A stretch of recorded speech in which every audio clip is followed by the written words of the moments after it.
Hello আমার প্রিয় বন্ধুরা, ভিডিওটা করেছিলাম, যাই হোক ভিডিওটা কেটে গেছে। তা আমি এইখানে বলে দিচ্ছি কি কি দেওয়া হয়েছে। আমি এই যে কুমড়োগুলো দেখছো গোট গোট করে কাটা, এই প্রথমে কড়াইতে তেল দিয়ে দিয়েছি।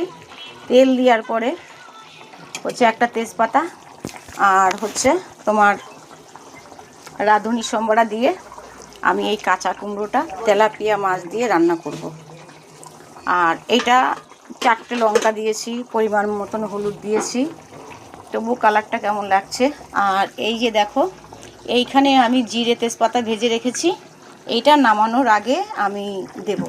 মোটামুটি আমার তরকারি ফুটেই গেছে, কিন্তু প্রথম থেকে দেখাতে পারলাম না, খুব দুঃখিত।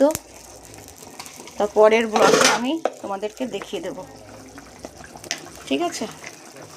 দেখতে থাকো, আমার সাথে থাকো। তরকারিটা সাদা সাদা লাগছে, একটু হলুদ কম হয়ে গেছে, একটু হলুদ দিয়ে দেবো।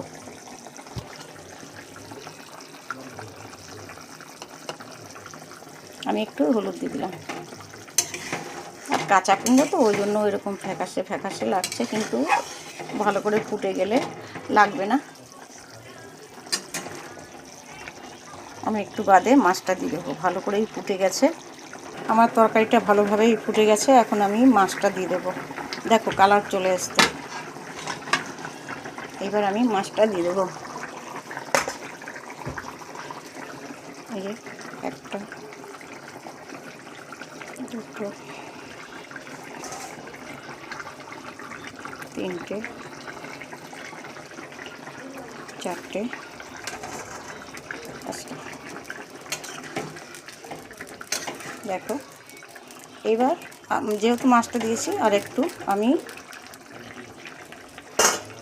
ঢাকা দিয়ে দেবো 5 মিনিটের জন্য। আমি ঢাকা দিয়ে দিলাম। আর এখানে দেখো, এইটা সবাই চেনো তো, এটা কী গাছ? এটা হচ্ছে কমলি শাক। কমলি শাকটা আমি কি করব, একটা মাথা আমি রেখে দিয়েছি, এই মাথাটা দিয়ে এই কমলি শাকটা একটু হালকা হালকা ঝোল দিয়ে রান্না করব। খেতে খুব টেস্টি। একইভাবে রান্না করব রাঁধুনি সম্বরা দিয়ে, আর কিছুই দেব না। খুব ভালোভাবেই ফুটে গেছে।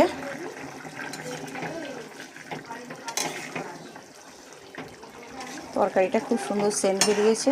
যাই হোক, আর একটুখানি শুকিয়ে গেলে আমি ওই ভাজা মশলাটা আমি তরকারির মধ্যে দিয়ে দেবো। টাটা। আমি ঠিক যেইভাবে বলেছি তোমরা এইভাবে বাড়িতে রান্না করে খাবে, দেখবে খুবই সুন্দর লাগবে খেতে। তা আজকে এক্ষুনি তরকারিটা নামিয়ে দেবো।